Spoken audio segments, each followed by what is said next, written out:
Ani ana ang mga dagkong balita karong adlaw sa One Mindanao. Pipila ka batan-on nakuhaan og video nga nagkagubot sa usa ka convenience store sa Panabo City sa Davao del Norte. 70 anyos nga lalaki, samdan human gipaulanan og bala ang balay niini sa Libona, Bukidnon. Bolton Bridge 1 sa Davao City, dili paagian sugod July 18 hangtod July 28 tungod sa pagahimo og repair.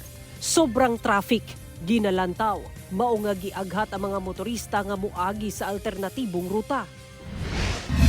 Dalan nga kanunay ginabaha sa usa ka barangay sa General Santos City, gireklamo sa mga residente ug motorista. Empleyado sa General Santos City Hall, gipaimbestigahan kalabot sa ngil-ad matud pa nga pamatasan ngadto sa usa ka kliyente.